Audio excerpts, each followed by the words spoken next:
Happy Monday. And no, my friends, no third term for Donald Trump.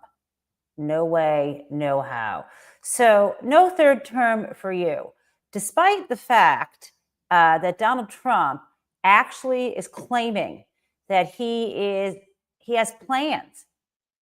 He has plans for a third term. It's not going to happen, but my friends, it is more than a distraction. And I just want to remind you, no soup for you. Yes, that was my inspiration. Now, let me just tell you why this is the case. Let's just take a look at the 22nd Amendment to the U.S. Constitution. I know you guys may be familiar with this, but just let's look at the text. 22nd Amendment. No person shall be elected to the office of the president more than twice. And no person who has held the office of president or acted as a president for more than 2 years of a term to which some other person was elected president shall be elected to the office of the president more than once. Now, there was an exception to this for grandfathering people at the time this amendment became effective. Okay, so that is pretty flipping basic, right? But what's going on with Donald Trump? Why does he say this? Well, we know he's mentioned this before. Even in his first term, he's always wanted to be president for life, despite the fact that the Supreme Court has pretty much insulated Donald Trump from having to serve any kind of criminal time or for any actions he takes during this presidency. So there's no necessity that he stay in office just so he can't be prosecuted. Remember the policy of the Department of Justice that no sitting president can be prosecuted, okay, for a crime. So he doesn't need to stay in office forever, but he absolutely wants to. And the reason why I say this is he called into NBC News and told them, here's a quick clip about that. Second new headline, President Trump saying he would not rule out seeking a third term as president, telling NBC News there are several methods to accomplish this. Also new today. Okay, so several methods to accomplish this. Okay, what is Donald Trump talking about? We really have no idea. And I'm going to play this for you a little more in depth for you to see this now.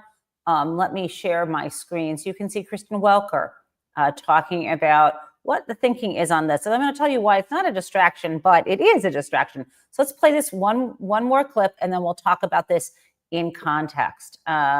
Here we go.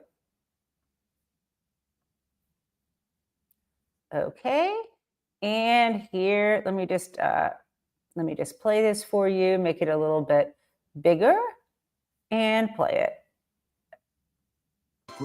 Oh, sorry. President Trump is not ruling out the possibility of seeking a third term, even though it's prohibited by the Constitution's 22nd Amendment. He's joked about it at rallies. It will be the greatest honor of my life to serve not once, but twice, or 3 times, or 4 times now. But now, in an exclusive phone interview with NBC's Kristen Welker, he says that there are, quote, methods for doing so, and that a lot of people want me to do it. Asked to clarify, he said, I'm not joking, but added it is far too early to think about.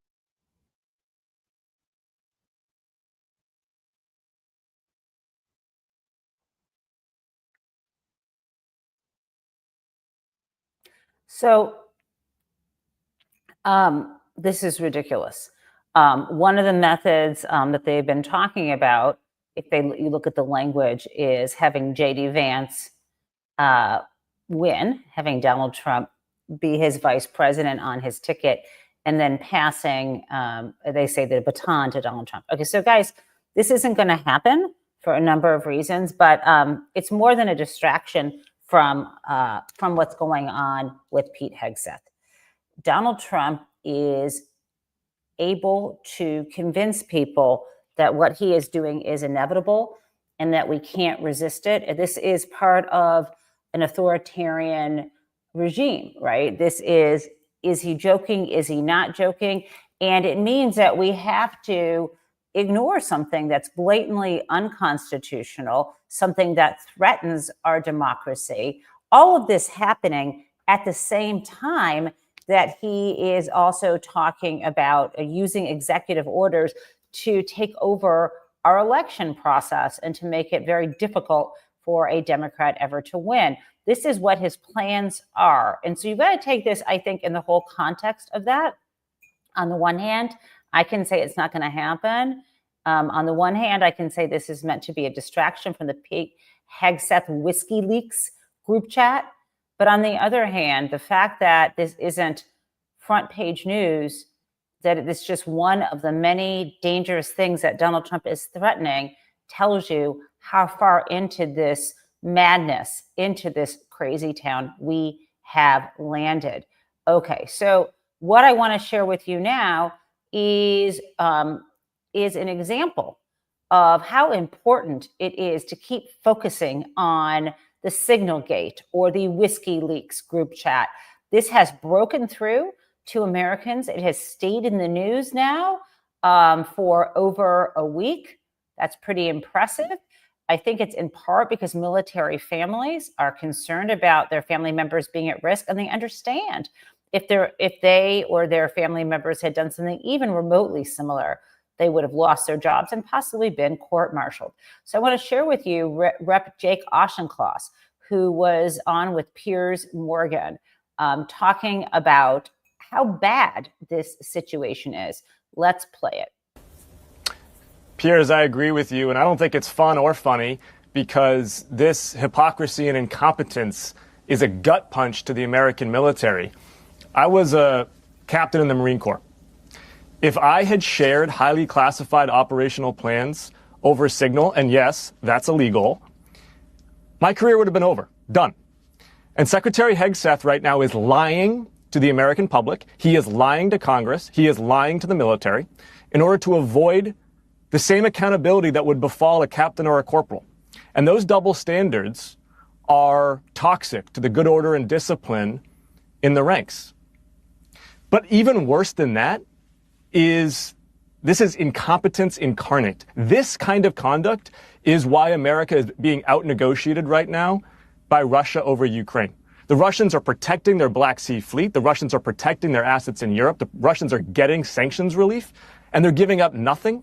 And the reason they are able to have these wins in these rounds of negotiations is because Donald Trump is sending these Keystone cops to get out-negotiated by hardened Kremlin apparatchiks. It's embarrassing and it's dangerous.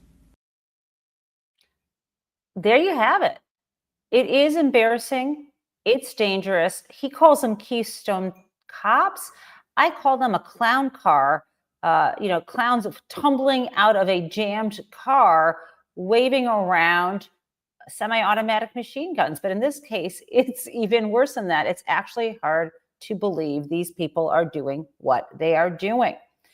And this brings me to placing this more in context. So let's just review what is happening in America now.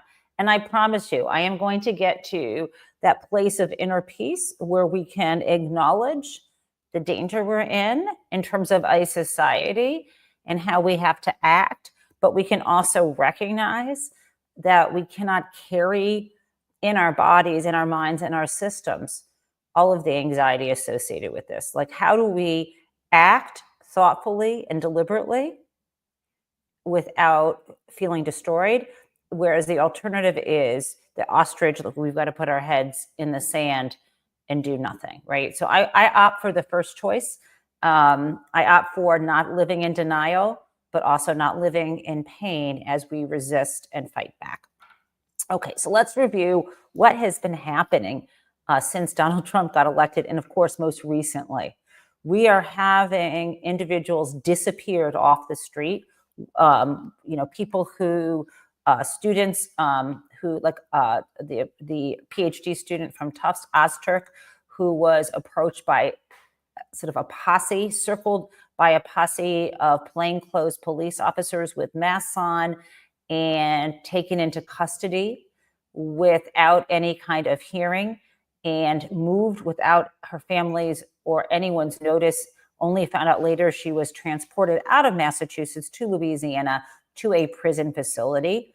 She has not been charged with any crime. She has just been taken into custody in light of this administration's interpretation of the Immigration Act and the rights they believe, the Trump regime believes, that the Secretary of State can decide that someone is somehow a danger to the U.S.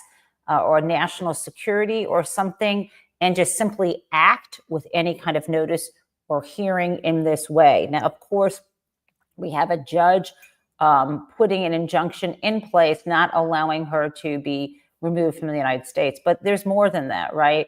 We also know about Mahmoud Khalil, whose work I don't support, but who has not been charged with a crime. This is the Columbia graduate student. Similar thing happened to him. We're hearing about a student at University of Alabama, and we're also, of course, learning about foreign nationals, professors wanting to come into the United States for conferences and being actually turned away. In addition, what we're also reading about, you guys, this is all about making the U.S. not hospitable to wonderful, interesting people wanting to participate in our society, as well as people wanting to express grievances against our government, which is, of course, not unlawful.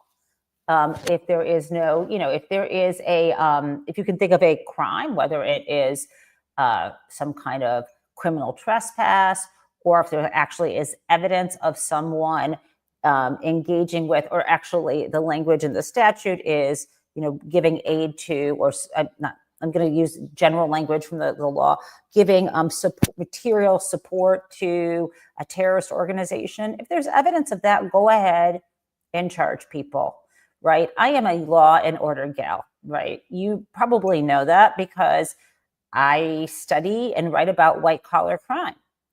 And when I do that, I think that people who commit fraud should face consequences. And I wrote a whole book called Big Dirty Money about that. In fact, our US president, Donald Trump, as I've often said, if Donald Trump had been held accountable over the decades of his adult life when he engaged in unlawful activities and instead got a slap on the wrist like a civil settlement or a civil fine when there was a criminal statute under which he could have been charged for the same conduct.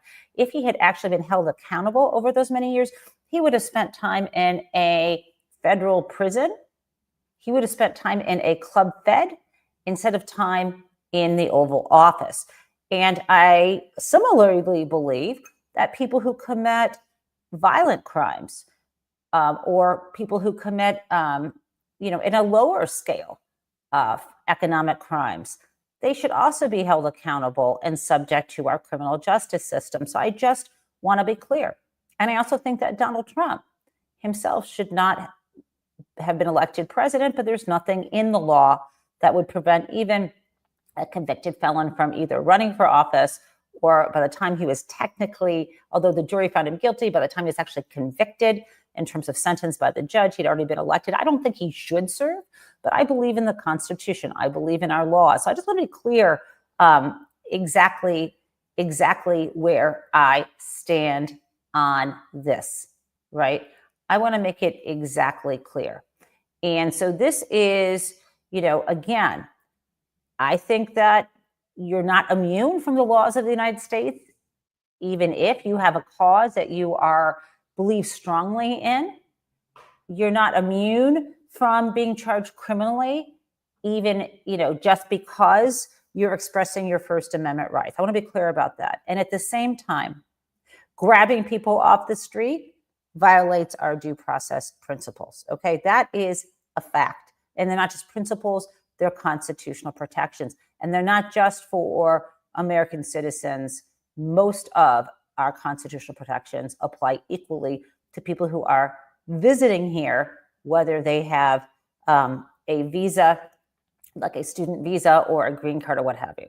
Now, in addition to what this grabbing people off the street, what I heard about last week, again, this is all happening so fast. What I heard about last week is that the government has, in a wholesale way, retracted student visas, canceled, revoked, kind of in a wholesale kind of way.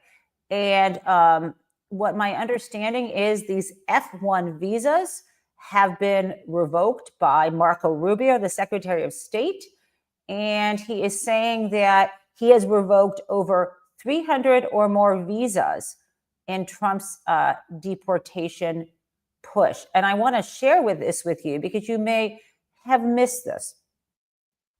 And it's very important for reasons we'll talk about in a second. Okay, so here we have Rubio says he has revoked 300 or more visas in Trump's deportation push. The Secretary of State said he was trying to expel, quote unquote, lunatics who have taken part in campus movements, as well as criminals. Some are permanent U.S. residents. Here Rubio is speaking to reporters on Thursday. Okay, so Secretary of State Rubio estimated that he had signed perhaps more than 300 letters revoking the visas of student visitors and others to force their expulsion from the United States because of their foreign policy views or criminal activities. He's been signing letters daily to revoke visas since taking office.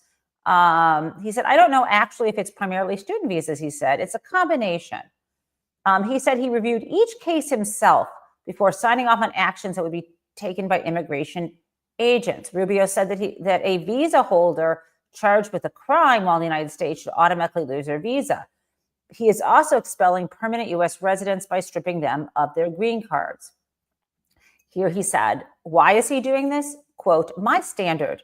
If we knew this information about them before we gave them a visa, would we have allowed them in? He said. And if the answer is no, then we revoke the visa.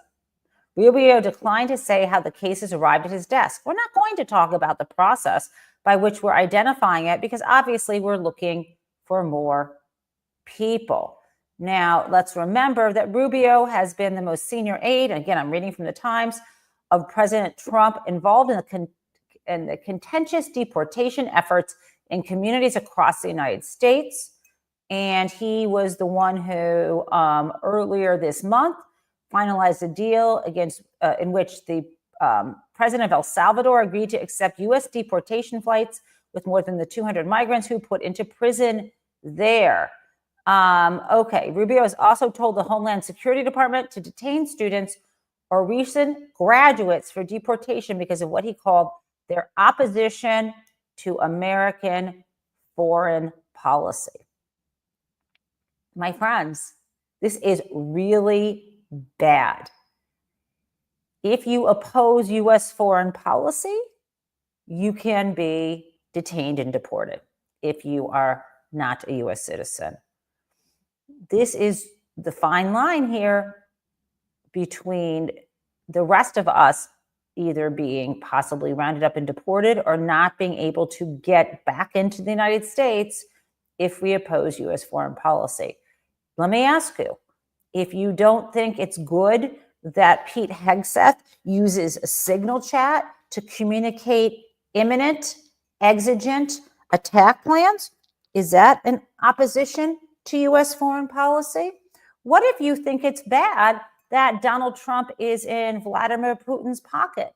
Is that an opposition to U.S. foreign policy? What statute are they going to dream up next where they don't have to follow due process? Now, the good thing is, so far, the courts are holding on this. But I want to tell you, this is not great, and we should keep our eyes out for this. And obviously, this is not popular among the electorate. And I want to share with you why. There was a town hall with Victoria Spartz, and this is someone, it was just a ruckus. This was a town hall, a Republican in Indiana. And one of the things she said that was, I find utterly alarming, was that she said, and this is like the most idiotic thing that I can think of. She said that when you commit a crime, this is a member of Congress who said this, She said, if you commit a crime, you don't have any due process rights. Is that the dumbest thing that you have ever heard? Do I need to tell you that the whole purpose of the 14th and 5th Amendment is to make sure that your life, liberty, or property can't be taken away, the due process provisions? You can have your life, liberty, or property taken away without due process of law, which most fundamentally includes notice of the offense with which you are charged and an opportunity for a hearing. That's the basic process. This isn't substantive due process. This is a basic process you are allowed under the U.S. Constitution. Now, query whether they're trying to invoke a statute that would somehow eviscerate this. We shall see how the courts interpret this, but this is fundamental. And the idea that someone could be a member of Congress from the Republican Party, I thought was the party of the Constitution, and not understand this is really inane. And so I do absolutely want to share with you an excerpt from this town hall. Let me see. I'm going to see if I can do this via Blue Sky. Let's see, guys. And let me know. Mods, give me a thumbs up when I share this screen with you, and let's see if I can do this. Okay. And let's see. Tax the rich!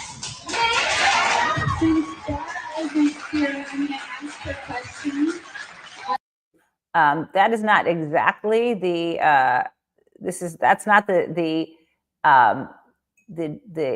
evidence I wanted to share with you, but it was a pretty raucous town hall. People were shouting at her and very frustrated because she is someone, again, who actually believes that we don't have due process if we commit crimes. Now, something else happened this week, and then I'm going to get to what we can do about it. In addition to disappearing people off the streets, we have Donald Trump with his executive orders threatening the Smithsonian Museum because he says that it has the wrong ideology. Or I don't know what he means by that.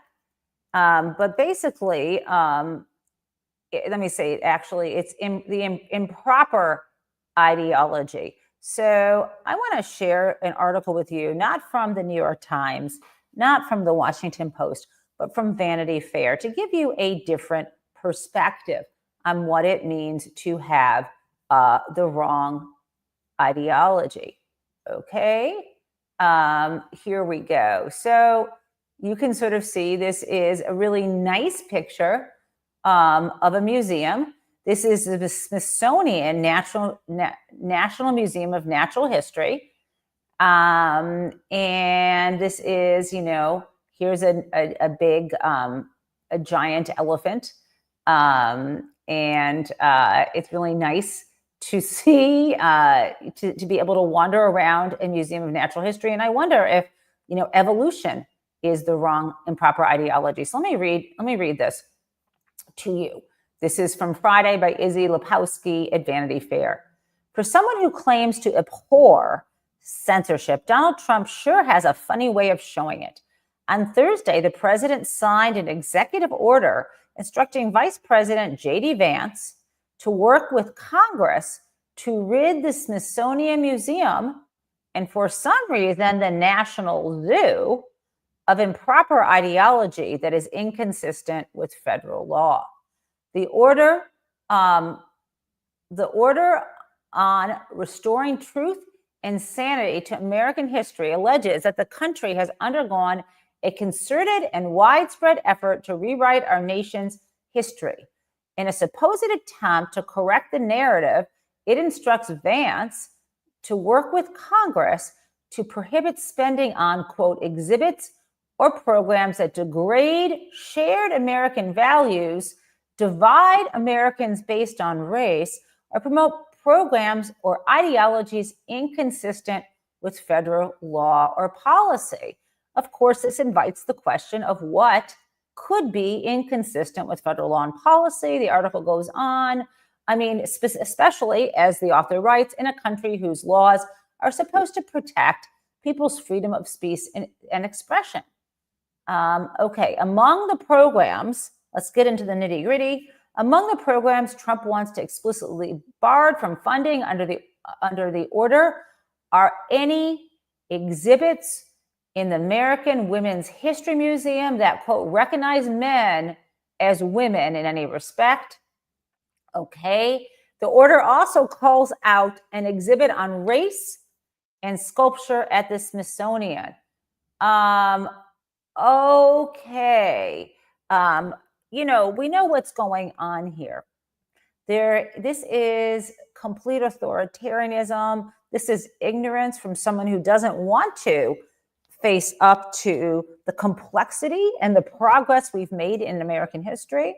Remember, this is someone who, on his first gig working for his father's company, he got involved in violating a freshly enacted statute prohibiting discrimination on the basis of race in housing and rental properties, and entered into a very complex consent decree and said it was no big deal.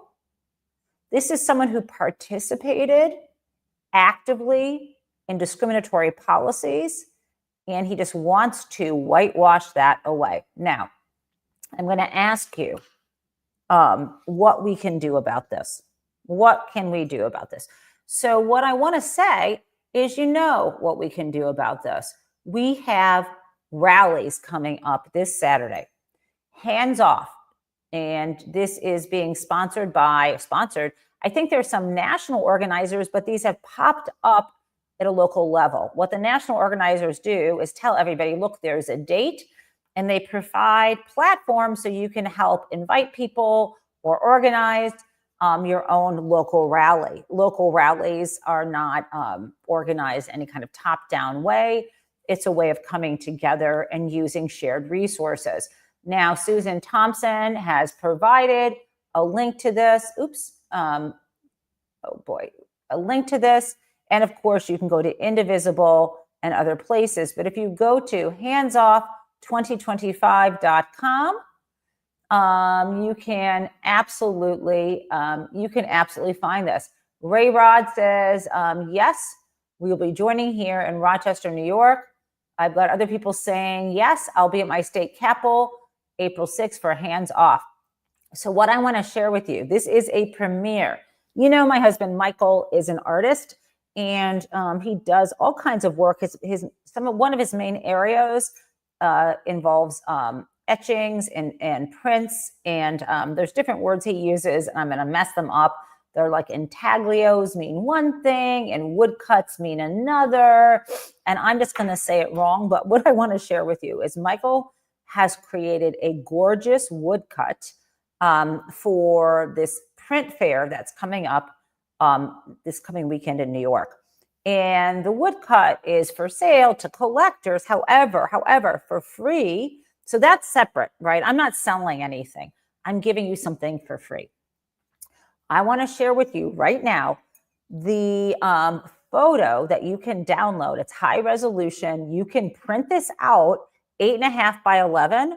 I'm going to drop the link in the chat in a second. I'll also be sharing it on Blue Sky. But let me share it for you right now. Here it is. Fuck fascism. And it's the universal gesture for FU. And below, we can do it. Michael and I together realized that the Rosie the Riveter, we can do it, looked a lot like the gesture, that universal gesture of FU. So I'm going to share with you right now in the chat the link you can go to download this. And of course, I want to see pictures. I want to see pictures here. I thought I have, oh boy. I'm going to give you the link right here where you can. Sorry, guys. I thought I did a very good job earlier in preparation for this to make sure I would have the proper link.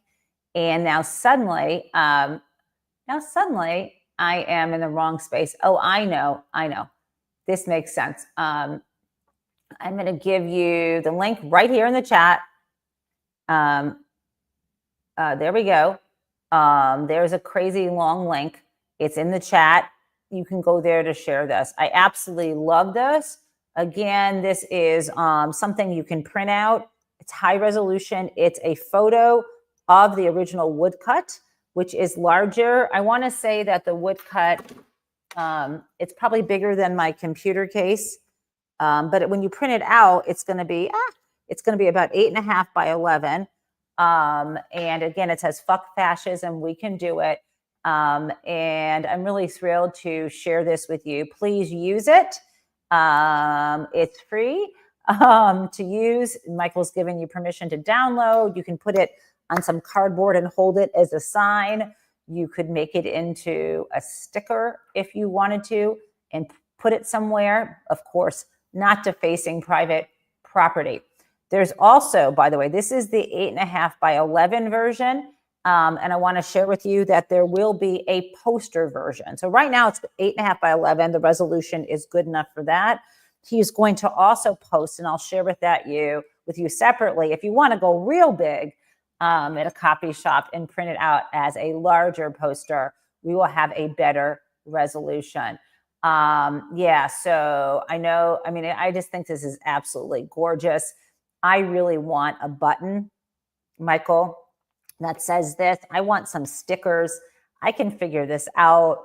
I think I'm resourceful. But anyway, guys, if you are going to one of the rallies, please consider this. And again, I will be sharing this on Blue Sky.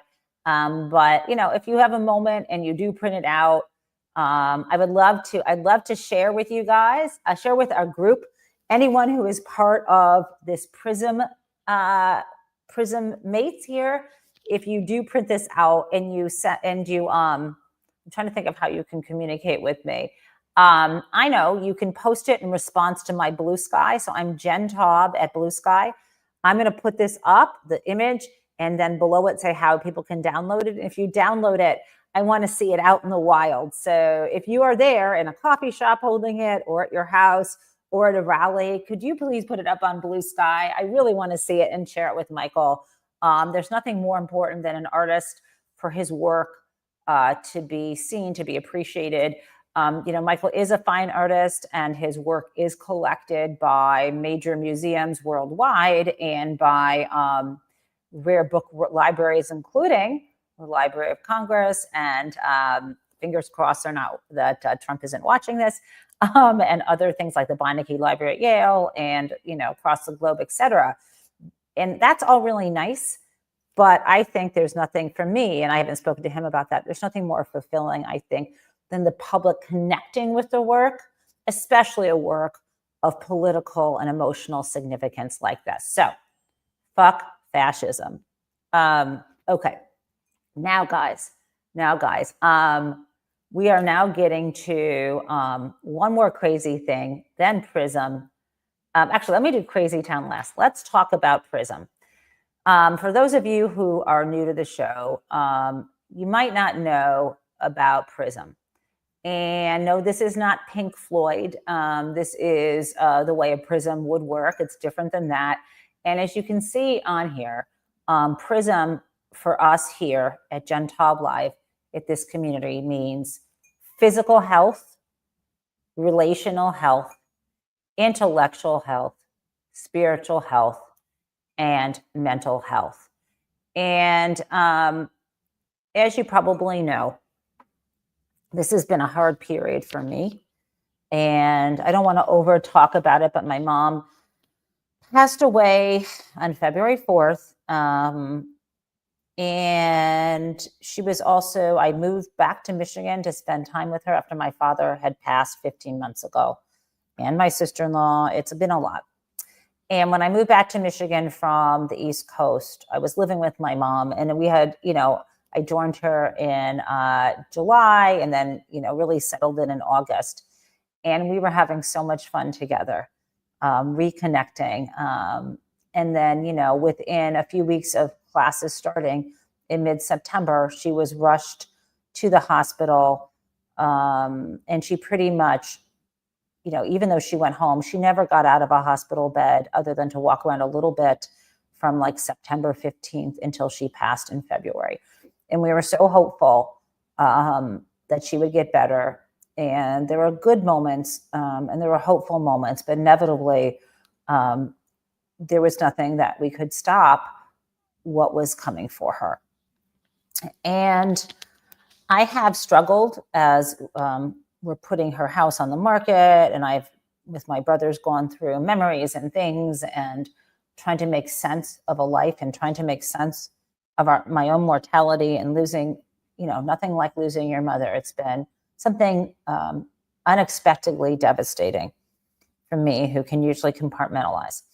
And so in terms of my prism exercise, I did something so meaningful for myself yesterday.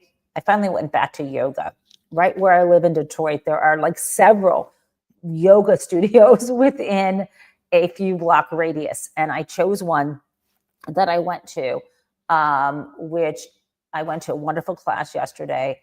And to be back in a space with no phones and no connection to the world outside, to be back in my body, to be back in my soul, and to try to find that sense of integration, to find this oneness that we don't often get, oneness with others, to feel like you are enough. One of the things that the woman leading this particular yoga class had us saying or thinking as we were breathing in was so, and then we exhaled was hum. And that means I am. I got to tell you, it felt like a really big breakthrough. And that's just me. So whatever you want to, whatever your capacity is or your physical limitations are, I would ask you to try to find a practice where you can center yourself in a community of people who aren't, just taking a moment, whether, half hour or hour a day, where you tune it out. And I don't mean it's sleeping. I mean, tune it out in the day and tune back into who you are. I think it's great. I really recommend yoga, especially as someone my age. I mean, I already feel like the back creaky pains that I've been feeling are just disappearing after one day of getting that stretch in. So I'm hugely proselytizing for yoga. I don't know if it's possible near you, or even if a video or a stretch is possible, but that is my prism message for today. Now, can we talk crazy town, guys? I think we can. Crazy town. Crazy town is an attitude and an aha revelation.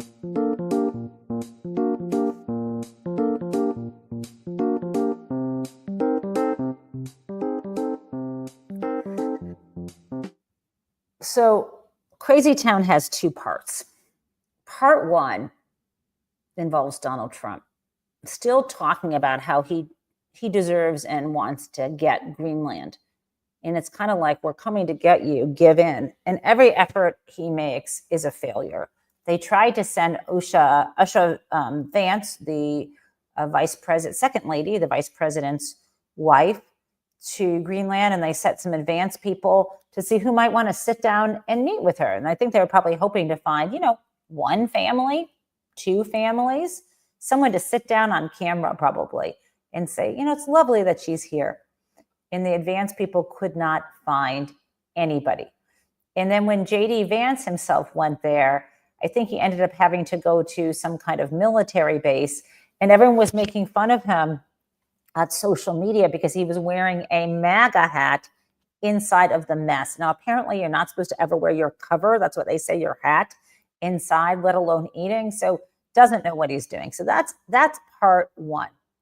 And to add to this part one is when you think about it, when you actually think about what's going on here, you guys, what Donald Trump won in Greenland, I think one thing that I would like to share with you is the fact that the world isn't flat.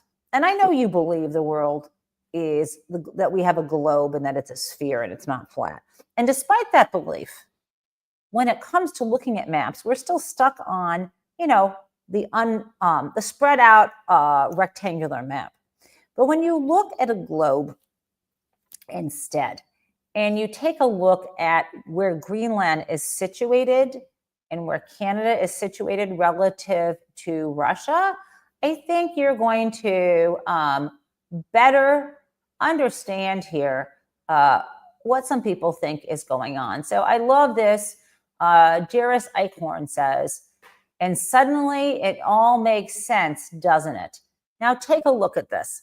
Greenland, is right there. It's kind of, they made it a kind of chartreuse.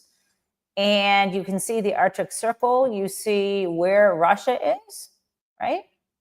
You see where Canada is. And you see, as Jairus says, more appeasement for Putin.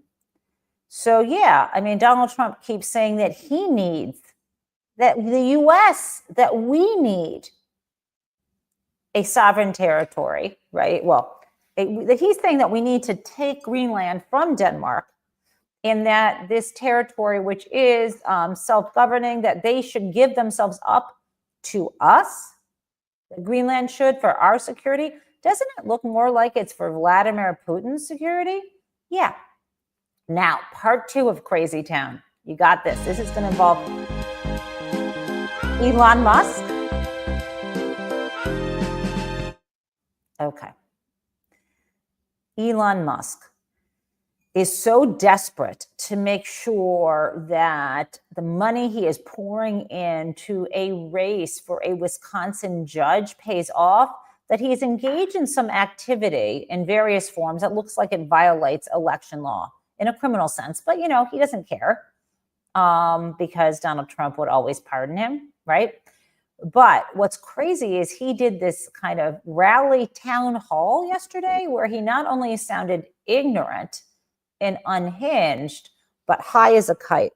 And he said so many crazy things. But for me, a follow the money person is, the craziest thing is he's like, end the Fed, because he's been wanting to say that, he said, for a while. And then he said, what does the Fed actually do? What do the people there actually do? And I'm thinking, holy fuck, you have no idea what people the Fed do. And guys, this is not going to be my opportunity as the show comes to a close to explain to you what the Fed does. But the man wants to destroy something he doesn't understand. On top of this, and this is the clip I'm going to share with you for Crazy Town, he's lecturing to us how we should go back to what America was in 1776, or 89. Go back to South fucking Africa, Elon Musk. I mean, it feels to me that if Senator Marco Rubio is hell-bent on deporting people who committed crimes and or who undermine U.S. foreign policy and ideology, wouldn't Elon Musk be one of them? Now you might say, oh, not him, because isn't he a naturalized citizen? But people claim, and maybe it could be looked up, I don't know, that he did something unlawful when he came here in connection with coming to the U.S. If that part is true, then what is he doing here? But anyway, that's not really the point. I do not want to deport Elon Musk. I want to depose him. He is king of America.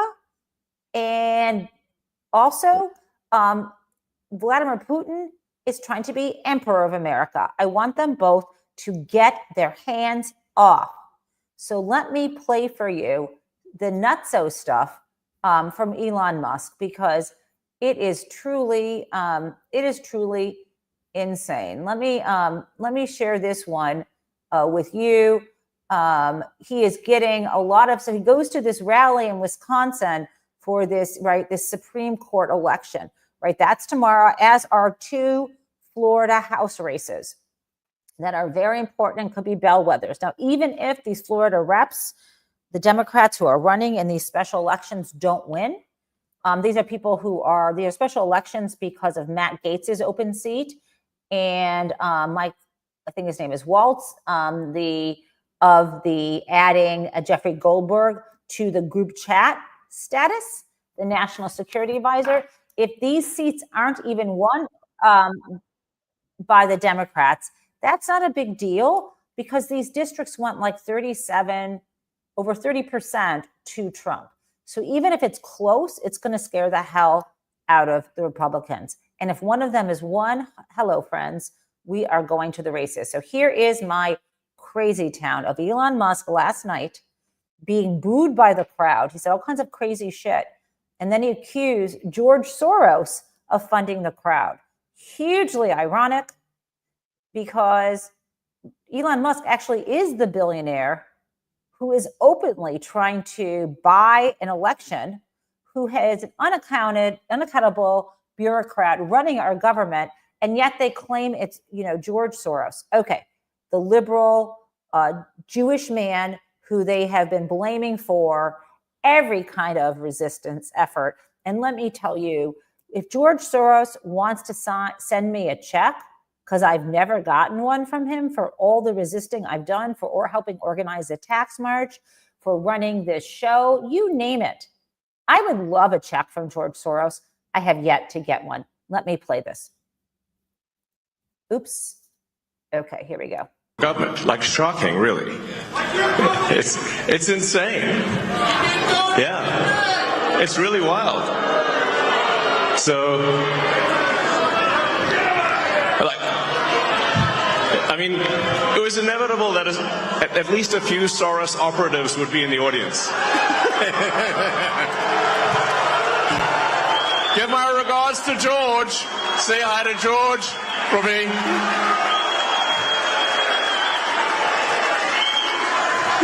USA, USA. Yeah. Okay, guys. I will see you tomorrow morning. So glad you are here. And remember, it's all crazy town, 24 hours, 7 days a week.